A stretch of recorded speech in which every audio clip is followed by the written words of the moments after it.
Salut, salut. Est-ce que vous m'entendez bien et surtout, est-ce que vous voyez bien le diapo?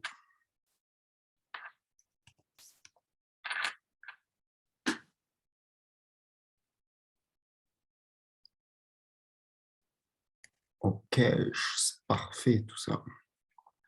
Donc, bienvenue sur ce cours de biologie cellulaire. On va parler du système endomembranaire. Donc, moi, je vais me représenter pour ceux qui ne me connaisseraient pas. Je suis Rémi Letilly et comme vous pouvez le voir, je suis vice-président général du TAB. Bon, ça veut tout et rien dire. Je suis un VP de l'asso. Et je suis également en troisième année de médecine. Voilà, voilà. Donc, j'espère que votre pré-rentrée déjà se passe bien et que demain, vous allez... Enfin, il y a comment ça s'appelle?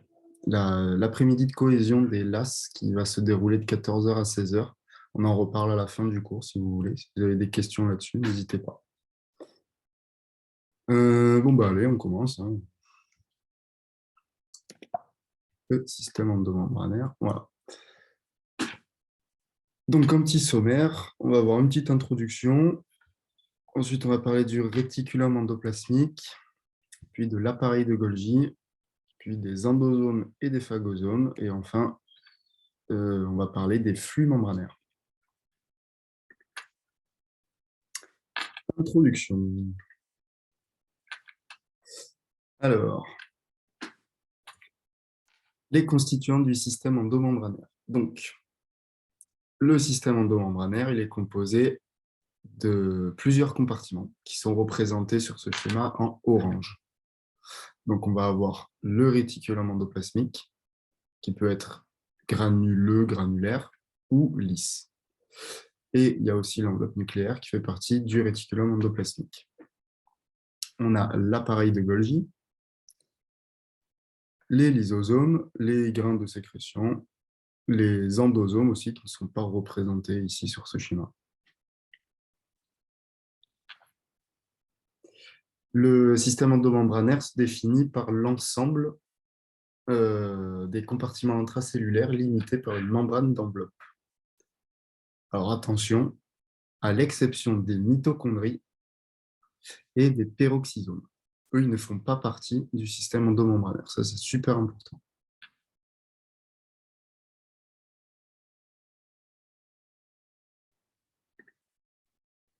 Tac. Pardon, c'est pas du tout ce que je voulais faire. Voilà.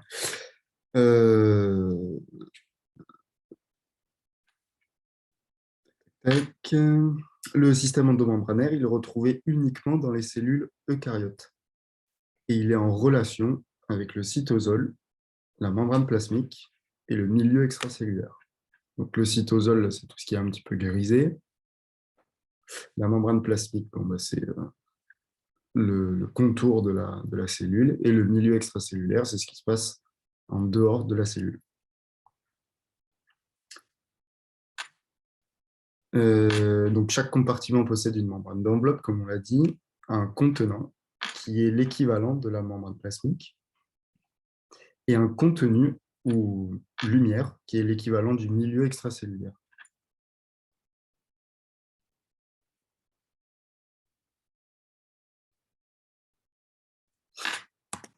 Hop là.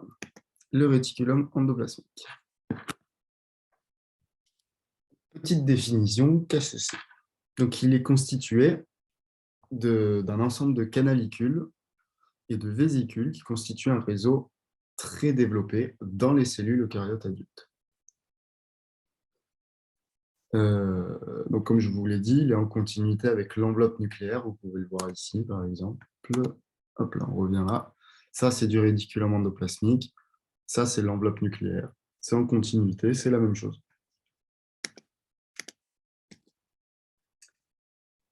Donc, il y a deux types de réticulum endoplasmique, le granuleux et le lisse. Comment on arrive à faire la différence? Je vous ai mis une petite image ici. Le granuleux, vous pouvez voir que il est granuleux à sa surface. Il y a plein de petits ribosomes, on appelle ça. Alors que le lisse, ici, vous pouvez le voir, il y a pas de ribosome à la surface du réticulum endoplasmique. Et donc, plus il y a de ribosomes, plus la cellule est productrice de protéines. Vous savez ce que c'est un ribosome? Vous avez déjà entendu parler?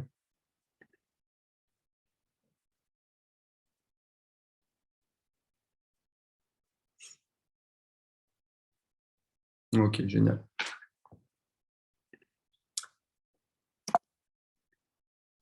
Tac. Alors, les principales fonctions du réticulum endoplasmique. Donc, il intervient dans la synthèse et la translocation des protéines solubles. Il intervient également dans la synthèse et la translocation de protéines transmembranaires. Il intervient dans les modifications post-traductionnelles des protéines.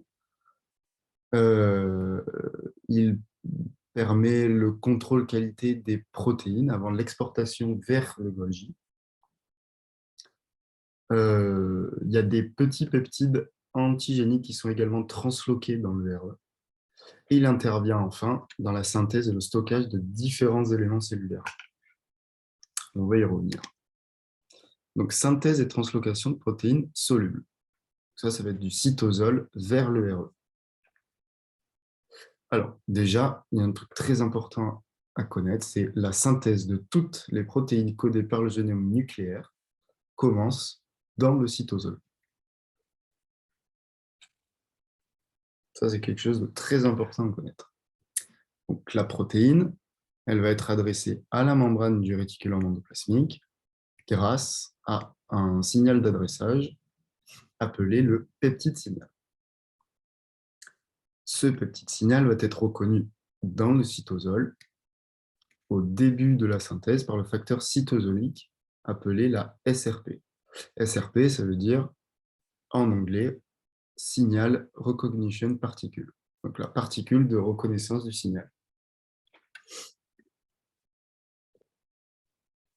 Le génome nucléaire, c'est en gros l'ADN qui est retrouvé dans le noyau de la cellule.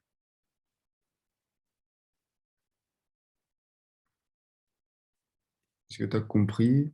Est-ce que tu veux que je développe un peu plus?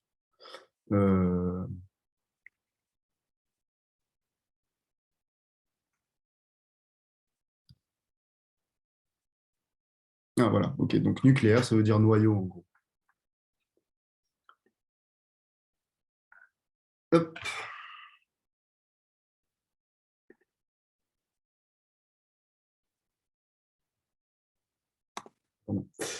Euh, Donc, ces protéines solubles, synthétisées dans le réticulum endoplasmique, vont pouvoir être adressées à la membrane plasmique.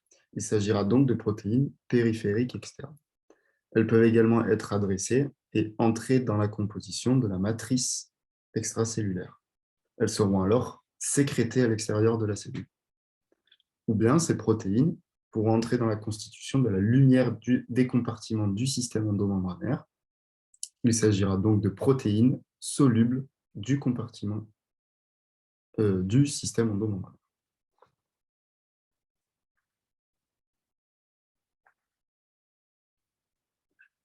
Alors, comment ça se passe la translocation de protéines solubles dans la lumière du réticulum endoplasmique granuleux? Alors, pourquoi granuleux? Parce que ce petit truc-là, c'est un ribosome et il va venir se fixer sur la membrane du RE. Donc, forcément, ça sera au final, ce sera du réticulum endoplasmique granulaire. Ok, il y a le rôle primordial ici du peptide signal. Donc, vous pouvez le voir, c'est ce petit truc ici qui se passe. Ça, c'est la nouvelle protéine qui est synthétisée à partir du ribosome. C'est le signal d'adressage au RE. On appelle ça le peptide signal.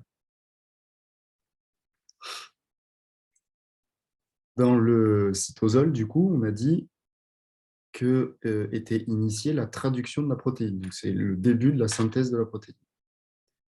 Vous voyez qu'au tout début de la synthèse, en N terminal ici, et produit le peptide signal. Celui-ci est immédiatement reconnu par l'ASRP.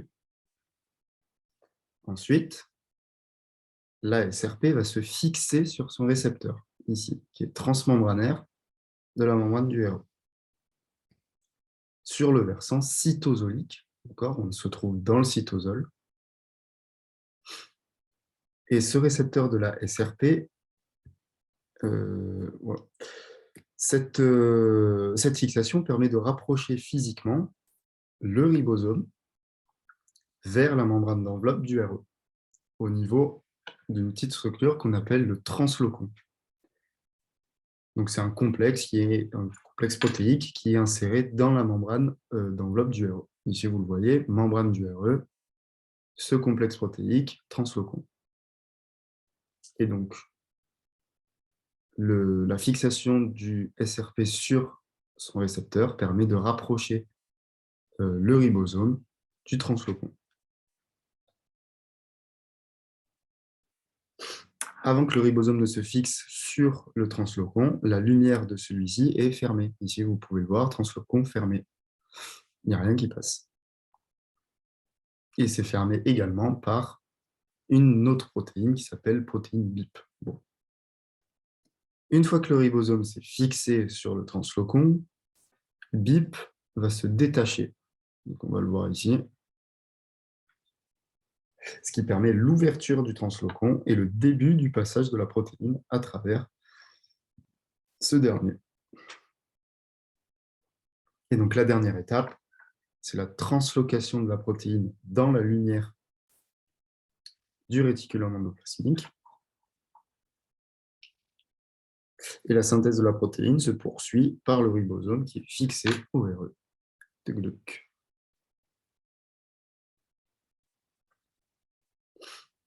Dans ce mécanisme de translocation, les protéines solubles, dans ce mécanisme de translocation des protéines solubles, vous voyez qu'il y a la notion de deux molécules à activité GTPase.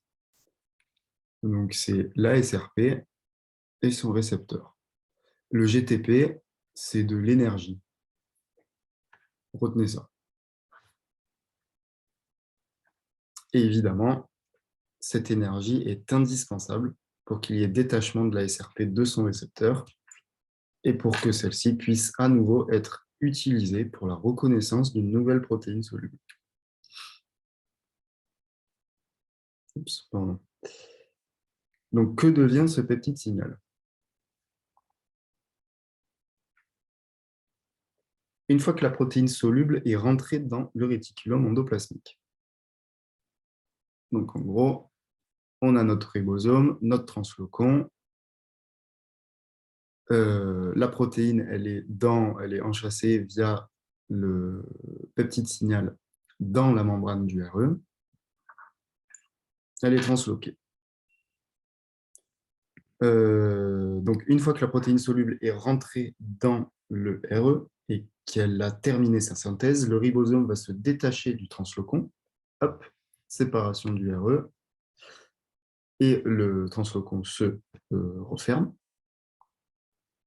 BIP obstrue à nouveau le translocon.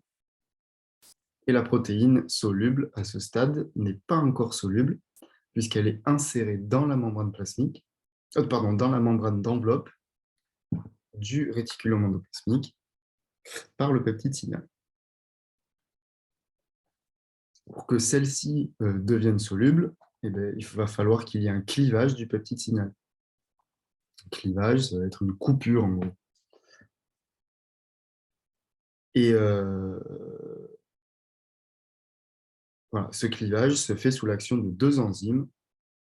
Je vous l'ai dit, c'est la peptidase du signal, puis la signal peptide-peptidase. Bon, en gros, la signal peptidase, comme vous le voyez ici, elle va séparer le peptide signal de la protéine soluble, donc elle va libérer la protéine soluble, alors que la signal peptide-peptidase, elle va venir couper le peptide signal à l'intérieur de la membrane d'enveloppe, et du coup, ça va libérer une partie du peptide signal dans le cytosol et une autre partie dans la lumière du RE.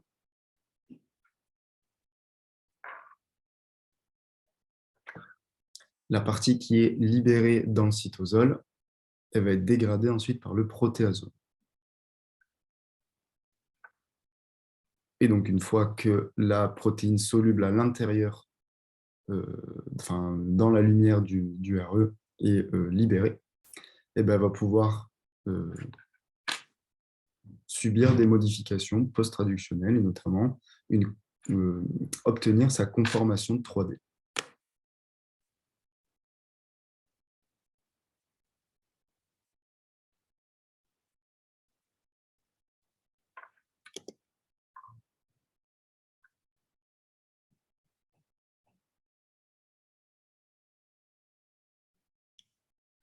Ensuite, synthèse et translocation de protéines transmembranaires.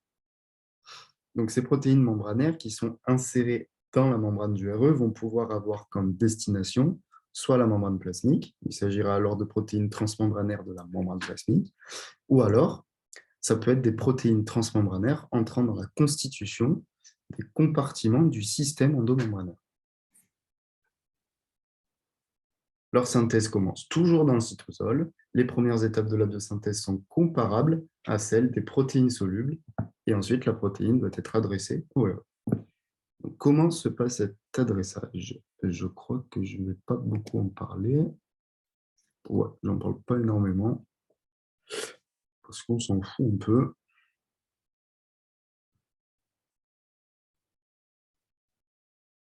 Ouais, on s'en fout. Hop. Tac. Donc, en fait, voilà, vous avez compris que pour les protéines transmembranaires, je vais le retrouver, le peptide, il va y avoir plusieurs, en gros, plusieurs peptides signal, pour vous simplifier la chose, qui vont se retrouver enchâssés à l'intérieur de la membrane d'enveloppe du réticulum endoplasmique. Et du coup, ils ne pourront pas être clivés et ils resteront enchâssés dans la membrane d'enveloppe.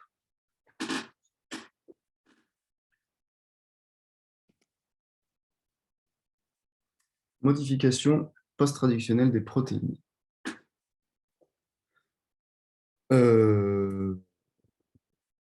Alors, il s'agira de modifications qui ont lieu dans le réticulum endoplasmique, notamment des glycosylations, l'établissement de ponts disulfure et l'acquisition de la conformation 3D de la protéine. Ces modifications post-traductionnelles intéressent les protéines solubles, mais également le domaine luminal des protéines membranaires. Donc, une protéine qui est transmembranaire, elle a un domaine cytosolique et un domaine luminal. Et donc, les modifications post-traductionnelles à l'intérieur du système endomembranaire, elles intéressent les protéines solubles qui sont directement à l'intérieur de la lumière, mais également le domaine luminal de la protéine transmembranaire.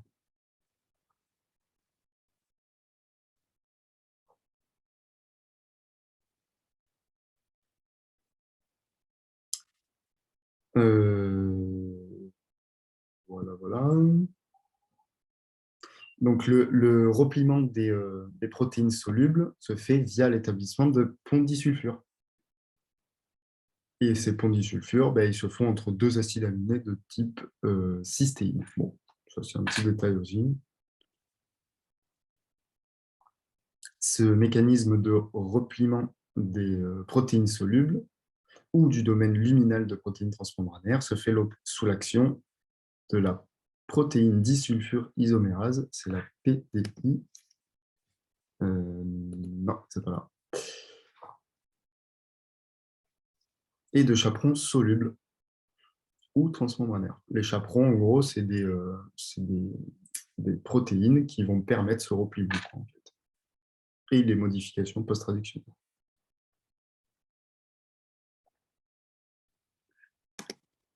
Ensuite, contrôle qualité avant l'exportation du Golgi, vers le Golgi. Le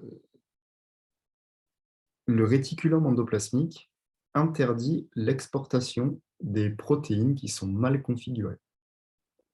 Quand une protéine est mal configurée, elle va s'accumuler dans le RE. repasser dans le cytosol via le translocon et être dégradé par le protéasome. Donc, ici, par exemple, début de synthèse, translocation, glycosylation d'une protéine. Ça, c'est tout ce qu'on a vu depuis le début. Ensuite, dans le RE, on va avoir un contrôle de la qualité via des chaperons. Ces chaperons, ils vont reconnaître en fait la protéine et vont dire mais cette protéine, elle a un problème, elle ne va pas bien fonctionner. Donc du coup, on va mettre des choses en place. On va déjà arrêter la synthèse. Donc là, l'exemple, c'est le CFTR, c'est une protéine qui intervient dans une maladie qui est assez connue, qui est la mucoviscidose. Et du coup, dans cette maladie, la protéine est anormale. Donc, arrêt de la synthèse de la protéine et ubiquitinylation. Donc, ça veut dire que c'est ces petites particules-là d'ubiquitine qui vont venir se fixer, hop là, sur la protéine mutée, malade, qui ne fonctionne pas, qui est anormale. Et l'ubiquitine, c'est un signal d'adressage au protéasome. Donc, du coup, c'est ubiquitinylé, c'est rétro-transloqué, ça repart dans le sens inverse en fait, du translocon. Ensuite, on enlève tous les sucres, on enlève l'ubiquitine qui va être recyclée. Donc, ça veut dire qu'on va pouvoir réutiliser les mêmes molécules pour après. Et ensuite, cette protéine anormale va être dégradée par le protéasome.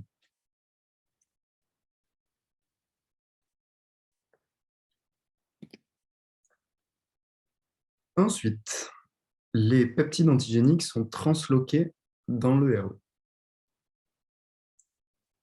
Alors, dans le RE sont transloqués des peptides antigéniques qui sont fournis par hydrolyse de protéines via le protéasome.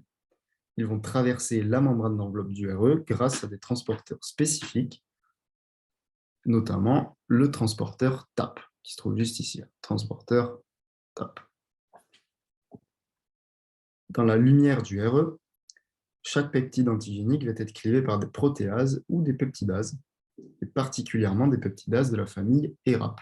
Peptidase ERAP, ici, c'est le petit ciseau qui va cliver les peptides antigéniques. Donc, vous avez compris, REG, cytosol, phénomène de reconnaissance, la protéine est anormale, ubiquitine, protéine à dégrader dans le protéasome. On recycle les ubiquitines, on obtient des peptides antigéniques. Ces peptides antigéniques peuvent rentrer à l'intérieur du RE via le transporteur TAP. À l'intérieur du RE, ils vont être dégradés, hydrolysés, on va dire, par une peptidase ERAP, enfin une peptidase de la famille ERAP. ERAP va produire du coup des peptides qui sont plus courts et chaque peptide va ensuite se lier de manière non covalente. Ça, c'est super important ici, de manière non covalente au complexe majeur d'histocompatibilité de type 1. Donc, c'est le CMH1 qui appartient à la superfamille des immunoglobulines. Ce CMH1, lui, ensuite, il va être exporté à la membrane pour être présenté ensuite au lymphocyte T. Donc, il y a un truc qui est important ici qui a écrit flux membranaire vectoriel et permanent. Donc, ce CMH de type 1 va être exporté à la membrane plasmique en suivant le flux membranaire vectoriel et permanent.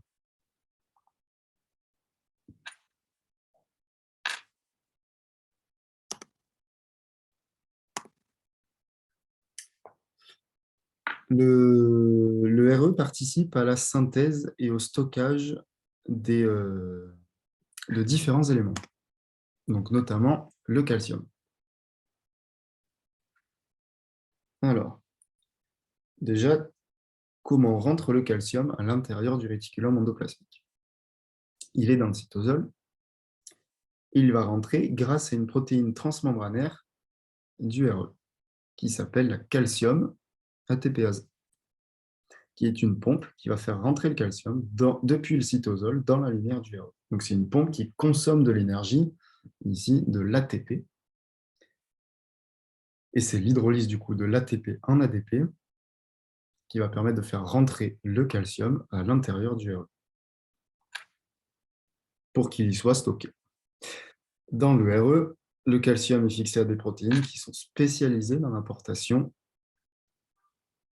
dans l'importation du calcium, et il peut aussi être utilisé par des enzymes solubles ou membranaires, telles que par exemple BIP, PDI, chaperon, etc. En fonction des besoins de la cellule, le calcium peut être relargué dans le cytosol. Et donc ce relargage, cette libération en gros, se fait par l'intermédiaire de canaux de libération du calcium qui s'ouvrent en réponse à la fixation d'une molécule qui est l'inositol triphosphate, ici. L'inositol triphosphate va activer ce canal de libération du calcium et donc libérer du calcium dans le cytosol. Cette molécule, l'inositol triphosphate, va se fixer sur canal et permettre l'augmentation du coup de la concentration cytosolique du calcium.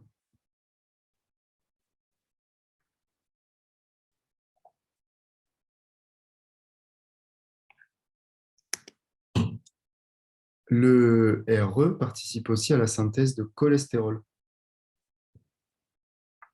En fait, l'enzyme HMG-CoA réductase, c'est la première enzyme intervenant dans la synthèse du cholestérol et elle est insérée dans la membrane d'enveloppe du RE. Le RE intervient aussi dans la production du glucose via la phosphorylation du glucose 6-phosphate qui est importé du cytosol. Le RE contient une enzyme qui est la glucose 6-phosphatase et c'est la seule enzyme du métabolisme du glucose dans le site actif et dans le RE. Et ensuite, le RE fournit la bicouche lipidique constituant les membranes d'enveloppe des peroxysomes.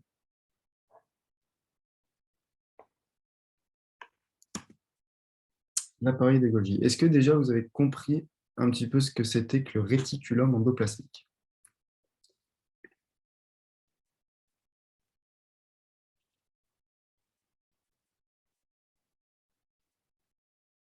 Ok, parfait. Et bien, du coup, on passe à l'appareil de Golgi. Incroyable. Voilà. Donc, le Golgi, qu'est-ce que c'est? Ben, il est constitué d'un ensemble de vésicules et de saccules aplatis et organisé un peu comme une pile d'assiettes, vous voyez? Hop, hop, hop, hop, hop.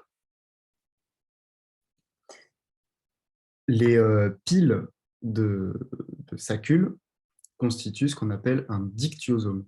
Donc ici, on voit un dictyosome de l'appareil de Golgi. Selon le type et l'état fonctionnel de la cellule, l'appareil de Golgi est formé d'un seul ou de plusieurs dictyosomes. Alors là, normalement, on en voit un aussi. Bon, c'est pas très, très, très, très net. Mais en gros, voilà, on voit plein de petites saccules qui sont aplaties, une pile d'assiettes.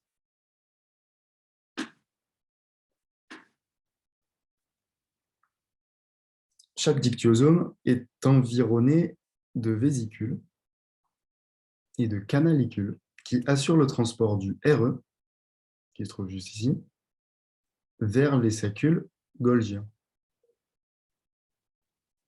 Et également du Golgi vers ensuite la membrane plasmique, les lysosomes, les endosomes.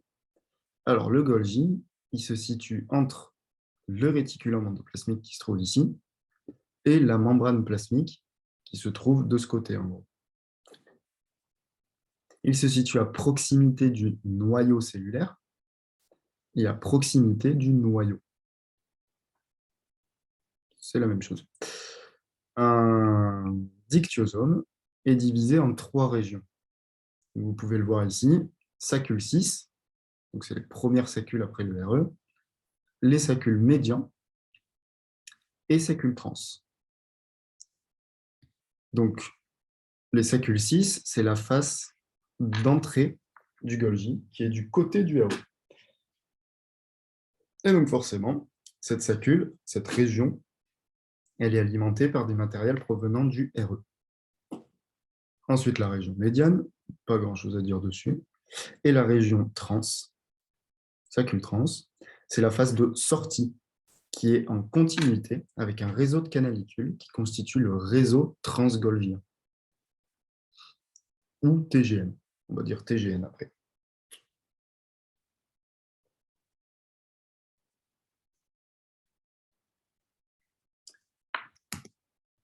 Les principales fonctions du Golgi. Alors, l'appareil de Golgi, il va recevoir du matériel néosynthétisé en provenance du RE.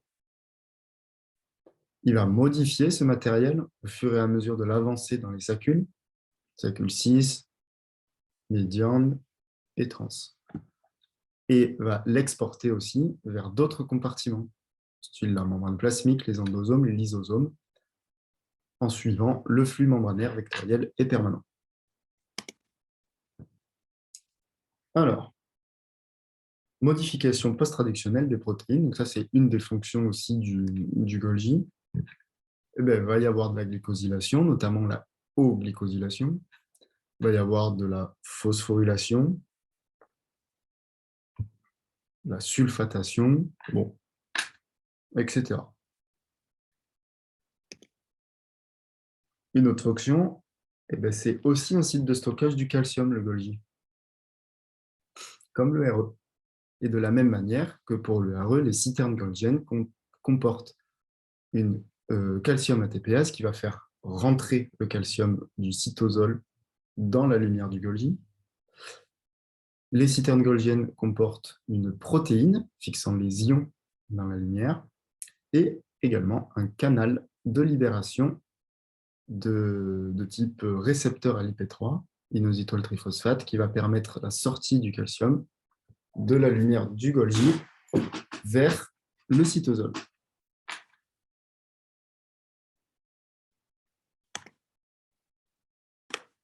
Ensuite, quatrième fonction, pardon, activité protéasique. Alors, le Golgi possède une activité protéasique parce qu'il comporte des protéases fonctionnant à pH neutre, qui vont se retrouver plutôt dans le Golgi 6, et à pH acide, qui vont plutôt se retrouver dans le Golgi trans et dans le réseau transgolgien, le TGN. Cette activité protéasique est due au fait que le pH va varier dans les différentes saccules du Golgi. Donc en gros, on a un pH neutre au tout début du Golgi, puis le pH va progressivement s'acidifier pour être relativement acide au niveau du Golgi trans et du TGN. Cette activité protéasique, elle va permettre de cliver les protéines membranaires et d'intervenir du coup dans la maturation du matériel sécrétoire ou membranaire destiné à l'exportation par exocytose.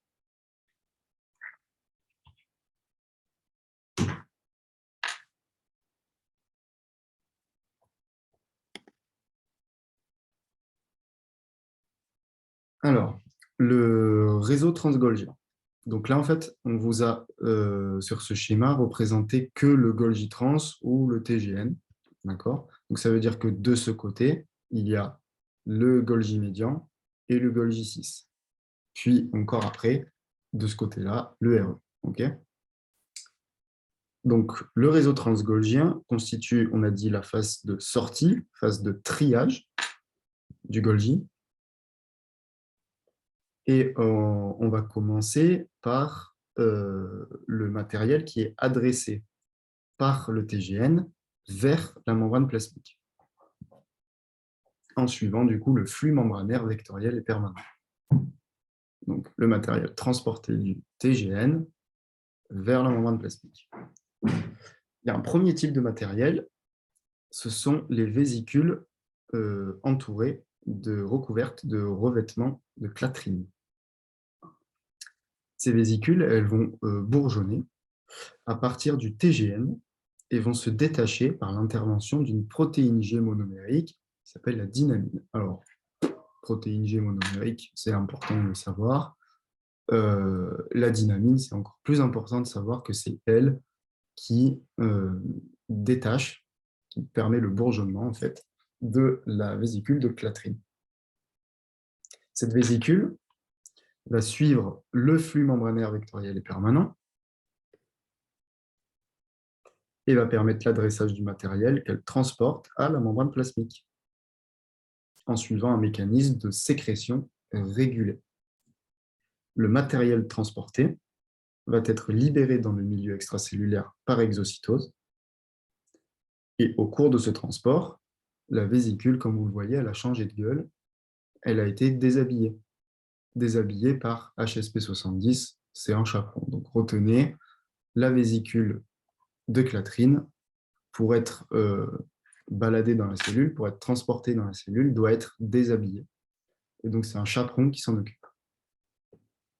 Cette vésicule, du coup, peut aller soit à la membrane plasmique, soit alors vers les endosomes et lysosomes. Donc on a vu la vésicule recouverte de clatrine. Il y a un autre truc ici, c'est vésicule et canalicule recouvertes du revêtement FAP. Ici aussi, le revêtement va être perdu, canalicule déshabillée, avant que la vésicule ou que le canalicule soit adressé à la membrane plasmique. Donc, dans ces cas-là, il s'agit d'un mécanisme de sécrétion d'exocytose constitutive. Ce mécanisme de transport avec des vésicules recouvertes de FAP intéresse les molécules qui renouvellent la membrane plasmique et la matrice extracellulaire. Alors, la différence entre sécrétion constitutive et sécrétion régulée, c'est juste que sécrétion constitutive, c'est tout le temps, en fait, ça se passe tout le temps, et ça permet de reconstituer la membrane plasmique ou le milieu extracellulaire, alors que la sécrétion régulée, ça va se faire, mais après un signal. Vous voyez, un signal qui rentre dans la cellule et qui dit à la cellule libère-moi tant de vésicules recouvertes de clatrine, avec un matériel à l'intérieur. Donc, constituer, c'est tout le temps, pas besoin de signal. Réguler, besoin d'un signal. Dernier type de vésicule présentant un revêtement et un bourgeonnement à partir du TGN, qui peut être adressé aussi à la membrane plasmique, c'est les cavéoles. Donc, ce sont des vésicules qui sont recouvertes d'une protéine qui s'appelle la cavéoline. Ces vésicules elles vont être adressées à la membrane plasmique et le matériel va être libéré par exocytose, comme depuis le début. Les cavéoles, elles sont riches en sphingolipides et en cholestérol. Bon, ça va être un constituant aussi de la membrane plasmique. Oui, donc du coup, permettant d'apporter du matériel à la membrane plasmique par exocytose constitutive. Et donc permettre le renouvellement de la membrane plasmique. L'habillage de cavéoline persiste tout au long de son transport. La cavéole ne perd pas son revêtement. Donc on récapépète, la clatrine, elle perd son revêtement, FAP, elle perd son revêtement, et la cavéoline, elle reste tout le temps accrochée. Ça, pour vous en souvenir, en fait, c'est la cavéoline, c'est un peu une protéine, alors on n'appelle pas ça une protéine sûre, on appelle ça une protéine transmembranaire, pardon. Elle est enchâssée, ils appellent ça en épingle à cheveux, à l'intérieur de la membrane d'enveloppe. Donc en fait, si on enlève la cavéoline, ben, on casse la vésicule. Alors qu'ici, c'est vraiment que un revêtement de surface, c'est pas accroché à la membrane. Ici, la cavéoline, elle est vraiment enchâssée à l'intérieur de la membrane. Donc si on enlève la cavéoline, il n'y a plus de vésicule. Donc la cavéoline est toujours accrochée, toujours, elle entoure toujours la vésicule.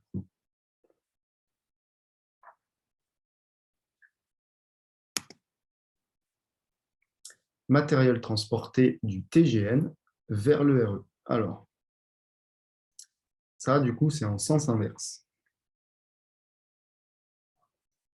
Ça fait toujours intervenir des vésicules, des canalicules, des vacuoles, des tubules qui bourgeonnent, du coup, à partir du TGN. Si ces vésicules sont adressés vers le Golgi médian, donc en gros, le Golgi juste avant, le TGN, vers le Golgi 6, encore avant, ou vers le RE, ces vésicules sont recouvertes d'un revêtement de coatomère. Ce revêtement sera également perdu au cours du transport de la vésicule et pourra être recyclé. Ça bourgeonne ici avec un revêtement de coatomère. Le revêtement est perdu et ensuite ça repart en sens inverse vers le Golgi médian 6 et vers le RE. Il y a une autre destination du matériel incorporé dans des vésicules. Le matériel va être adressé aux lysosomes et aux endosomes. Il s'agit de vésicules recouvertes d'un revêtement de clatrine. Donc ça, je l'avais dit ici déjà.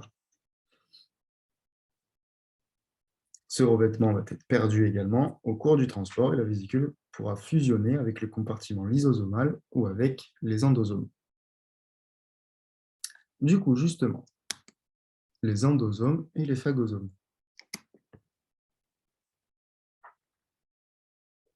Alors, les endosomes, ce sont des compartiments vers lesquels se dirigent les vésicules qui sont nées de la membrane plasmique par endocytose. Et du coup, si c'est un phagosome, ça sera par phagocytose.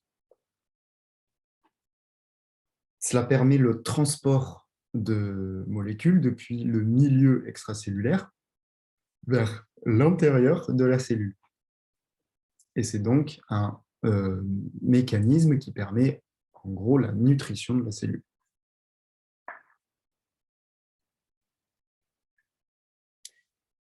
Donc, on l'a vu tout à l'heure, enfin, on l'a vu il y a 2 secondes, c'est aussi le compartiment vers lequel se dirigent des vésicules issues du Golgi trans ou TGN et qui fusionnent avec les endosomes pour apporter du matériel nécessaire au fonctionnement des endosomes. Il y a notamment apport d'enzymes comme des hydrolases ou des pompes à protons. Donc, je reviens juste en arrière. Ici, vous avez vu que sur le TGN, vous avez des phosphatases acides, des pompes à protons et des protéases. Tous ces éléments vont pouvoir passer ici via une vésicule de revêtement à clatrine et aller vers les endosomes, les lysosomes pour apporter en fait ces pompes à protons et ces phosphatases acides aux endosomes, lysosomes.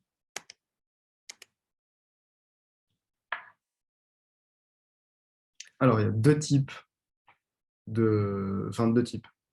Non, on classe les endosomes selon leur pH luminal. Donc, on a les endosomes précoces. Donc, eux, leur pH est proche du milieu extracellulaire, du milieu cellulaire. Non, oubliez, je reprends. Les endosomes précoces, leur pH est proche du milieu extracellulaire. Milieu extracellulaire, pH 7,4. Les endosomes, environ pH 7,4. Pourquoi? Parce que il y a eu endocytose, donc il y a du milieu extracellulaire qui est rentré dans la vésicule. D'accord? Ça, c'est pareil que ça. Et donc, du coup, les endosomes, ils ont à peu près le même pH. Ensuite, ces endosomes précoces vont s'acidifier petit à petit grâce à ce mécanisme ici, là, les vésicules de clatrine qui apportent tout ce qui est phosphatase acide, pompe à protons, pour devenir du coup un endosome tardif. L'endosome tardif, le pH déjà est plus acide, il est aux alentours de 6,5. Et c'est un intermédiaire du coup entre les endosomes précoces et les lysosomes. Le pH diminue quand on part des endosomes précoces vers les lysosomes.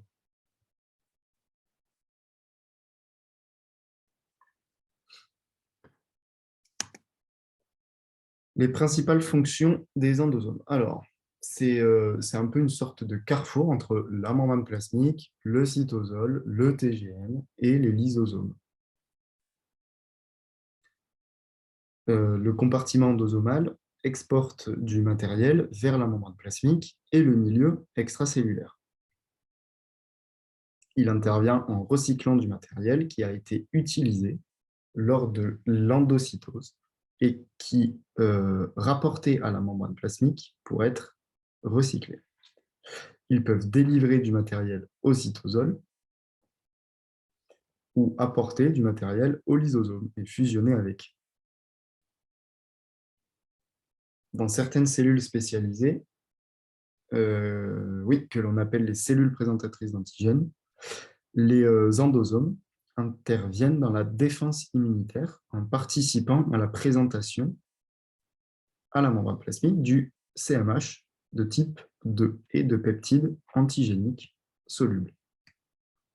Donc là, par exemple, CMH2, qui est au niveau du REG, va passer via le Golgi 6, le Golgi médian, le Golgi trans, va se retrouver dans les endosomes tardifs. Et dans ces endosomes tardifs, il va y avoir des produits de dégradation en fait, d'un corps étranger. Ce corps étranger, ça peut être une bactérie, un virus qui ont été endocytés, donc qui vont se retrouver dans un endosome précoce. Cet endosome précoce va s'acidifier pour devenir endosome tardif. Et dans cet endosome tardif, on va retrouver ce CMH2.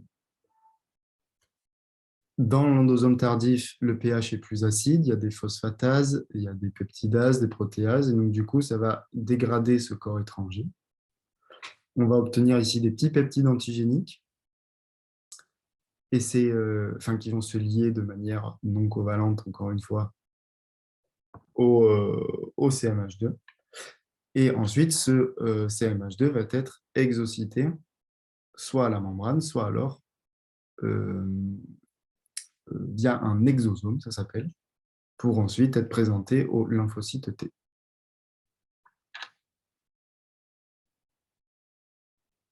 Donc, ce mécanisme de présentation des peptides antigéniques par le CMH de type 2 a lieu dans les cellules présentatrices d'antigènes.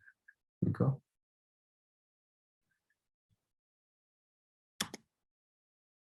Les lysosomes. Alors, les lysosomes contiennent des glycoprotéines, donc vous pouvez les voir ici, des glycoprotéines non enzymatiques, mais membranaires, des glycoprotéines enzymatiques et membranaires, et des glycoprotéines enzymatiques et solubles. Donc, par exemple, ici, glycoprotéines non enzymatiques membranaires, ça peut être LAMP1, LAMP2, bon, voilà. Des glycoprotéines enzymatiques membranaires, ça peut être la phosphatase acide. Et des glycoprotéines enzymatiques solubles, ça peut être, elles peuvent être porteuses du mannose 6-phosphate. Le mannose 6-phosphate, c'est le signal d'adressage des protéines solubles au lysosome. Donc, dans la membrane d'enveloppe du lysosome, on peut aussi retrouver des ATPases à protons, qui va permettre du coup d'acidifier la lumière du lysosome. Il y a également des perméases qui vont permettre l'entrée, la sortie de molécules à dégrader du coup, et la sortie de métabolites élémentaires dans le cytosol. Principale fonction des lysosomes. Alors déjà, la principale fonction du lysosome, c'est l'hydrolyse, la dégradation du matériel par des hydrolases fonctionnant à pH acide. Donc là, je vous ai mis un petit schéma qui montre qu'en fait, qu'il y a toutes les familles de molécules qui peuvent être dégradées par le lysosome.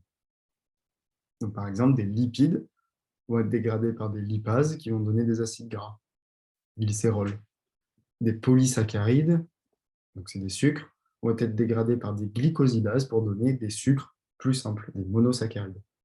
L'ADN aussi peut être dégradé par des nucléases en nucléotides, et ces nucléotides par des phosphatases vont devenir des nucléosides.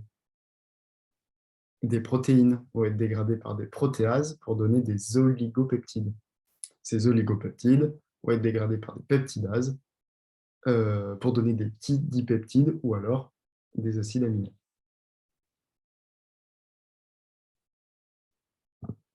Donc là, oui, le matériel à dégrader accède au lysosome par voie d'endocytose, phagocytose. Donc c'est fusion d'un endosome, phagosome avec le lysosome. Donc le virus entre dans l'endosome précoce qui va devenir un endosome tardif et il y a un début d'hydrolyse de matériel à l'intérieur de l'endosome tardif. Puis celui-ci va fusionner avec un lysosome pour que le matériel à dégrader soit complètement dégradé dans le lysosome. Ensuite, il peut y avoir une entrée directe depuis le cytosol via des perméases. Là. Et OK. Donc, l'apport des enzymes lysosomales et des pompes à protons par fusion d'endosomes provenant du réseau transgolgien. C'est pas clair du tout ce que je viens de dire. Il y a un apport en fait des enzymes lysosomales et des pompes qui se fait par fusion d'endosomes provenant du réseau transgolgien. Ce matériel est apporté par le TGN via du coup des vésicules qui fusionnent et apportent ce matériel au lysosome. Donc cette pompe ici provient du TGN qui a été apportée via une vésicule qui est sortie du TGN et qui est venue fusionner avec le lysosome. Et donc ce schéma, je vais vous le résumer. En gros, c'est toutes les familles de molécules biologiques sont dégradées dans les lysosomes en métabolites élémentaires qui passent ensuite dans le cytosol et vont être utilisées par la cellule pour la nutrition cellulaire. Par exemple, s'il s'agit d'un acide aminé, ils vont pouvoir être utilisés, ces acides aminés, dans une nouvelle synthèse protéique.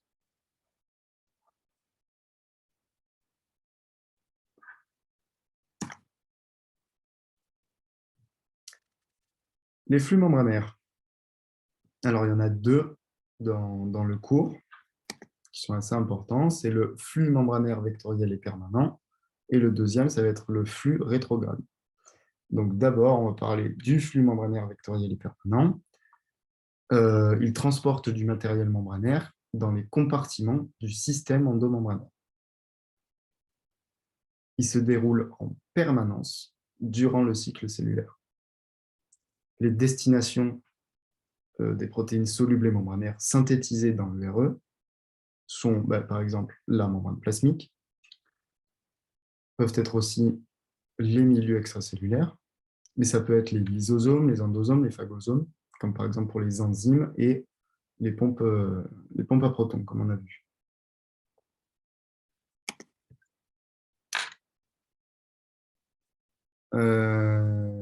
Donc voilà, un autre schéma du flux membranaire vectoriel et permanent.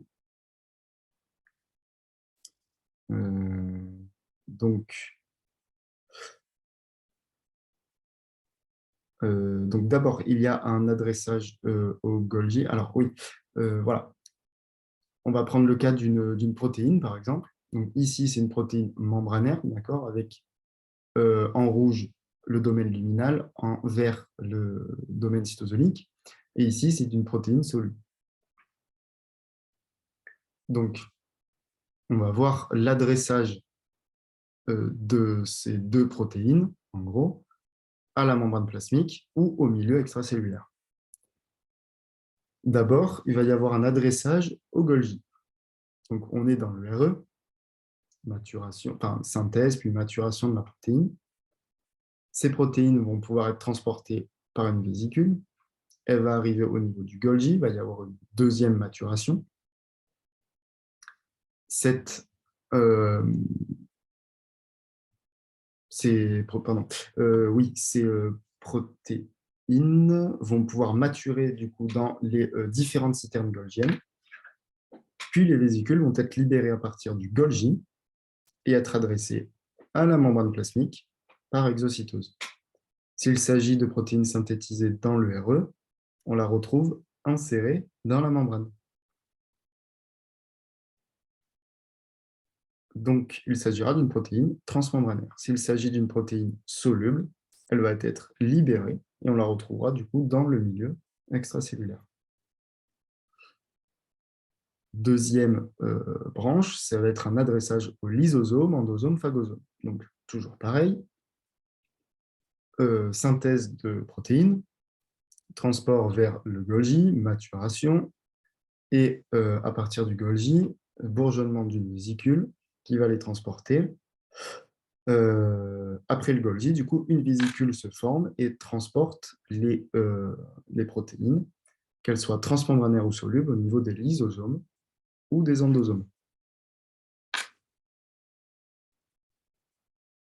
Est-ce que vous avez bien compris ce schéma?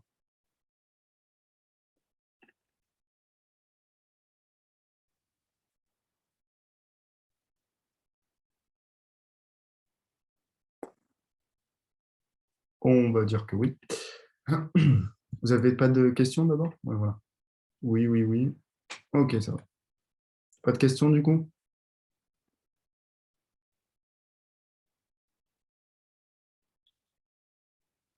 Allez, parfait. Alors, ben, on continue.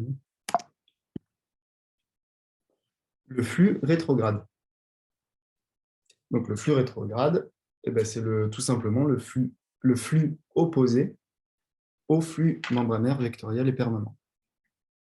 Du coup, ça va apporter des éléments nécessaires pour nourrir la cellule.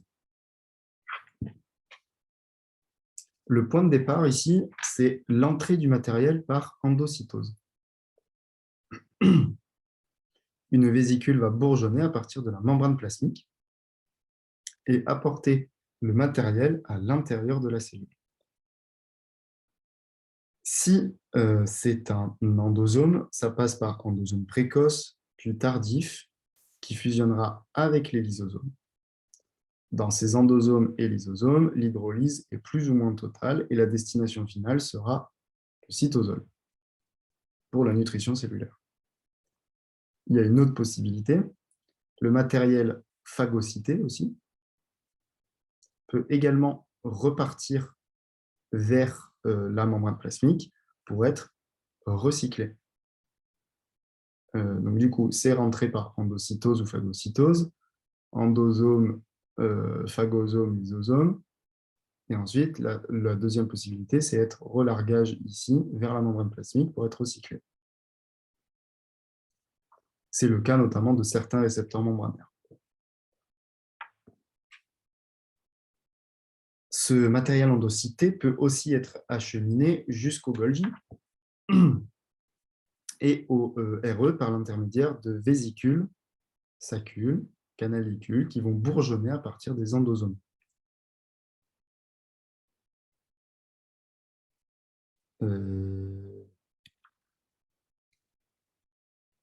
Je reprends. Ce matériel endocyté peut aussi être acheminé jusqu'au Golgi et au RE par l'intermédiaire de vésicules, sacules, canalicules qui bourgeonnent des endosomes et repartent du coup vers le Golgi. Elles sont transportées du coup dans le Golgi en sens inverse, puis à nouveau adressées au RE par des vésicules faisant l'intermédiaire entre le Golgi et le RE. Ce flux rétrograde est notamment utilisé par des toxines, des bactéries, des virus et leurs produits de dégradation.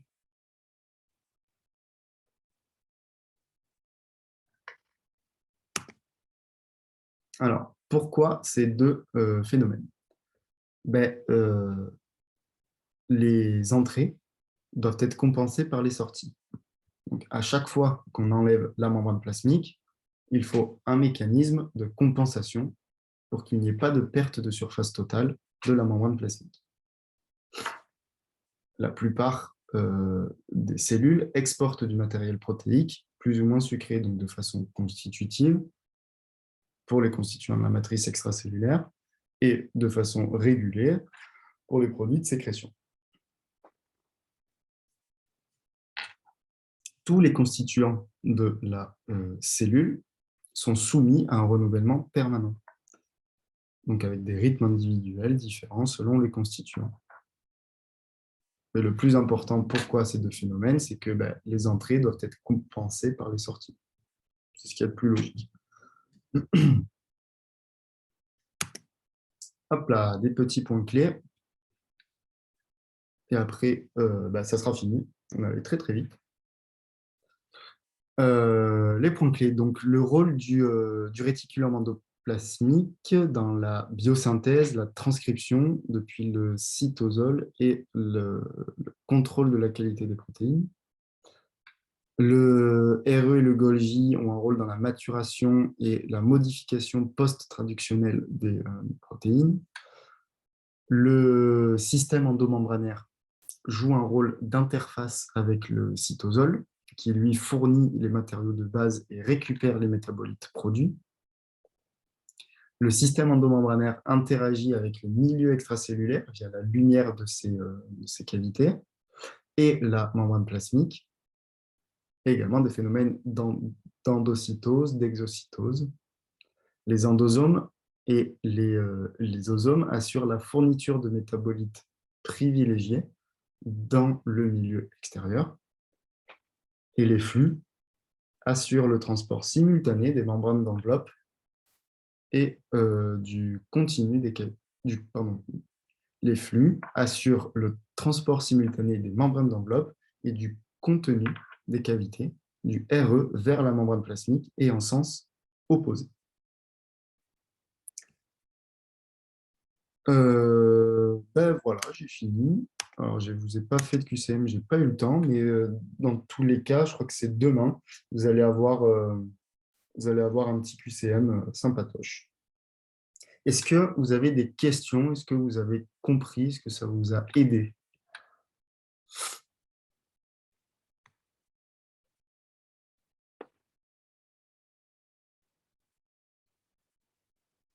N'hésitez pas à me reposer une question, je vous réexplique quelque chose. Pas de questions. Ok, bon, c'est parfait. Du coup, je vous ai mis un petit mot ici. Là. Venez à l'après-midi si vous êtes dispo. Donc, c'est demain après-midi. C'est une après-midi de cohésion qui est organisée du coup par le TAM. C'est de 14 h à 16 h à la faculté de médecine de Marseille, donc sur le campus de la Timone. Si vous êtes intéressé, vous pouvez retrouver toutes les informations sur notre Instagram. Donc là, je vous ai mis le petit QR code qui vous envoie directement sur le compte Instagram. Normalement, c'est la dernière publication. Donc voilà, n'hésitez pas à venir. Ça peut être super intéressant. Et on pourra tous se retrouver demain après-midi. C'est une après-midi de cohésion. Ça consiste en quoi l'après-midi? Voilà, c'est pas une intégration, c'est plus une cohésion pour vous connaître un petit peu, pour que vous ayez 2-3 contacts en LAS. Parce que vous venez pas tous de la même fac, vous venez pas tous de Marseille. Il y en a peut-être qui viennent de Aix, il y en a peut-être qui viennent d'Avignon, de Gap, de Toulon. Vous venez un peu de partout. Donc ceux qui sont déjà sur Marseille ou sur Aix ou qui ne sont pas trop loin de la faculté de médecine. Voilà. J'ai déjà passé des concours, c'est super motivant. Ouais, voilà, c'est ça. Ça vous permet de vous connaître un petit peu et de ne pas vous sentir seul quoi, pendant cette classe.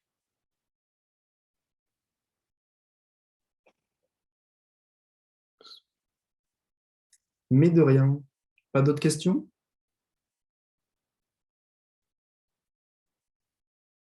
Mais de rien. Avec plaisir. Passez une bonne journée et à demain pour ceux que je verrai demain. Salut!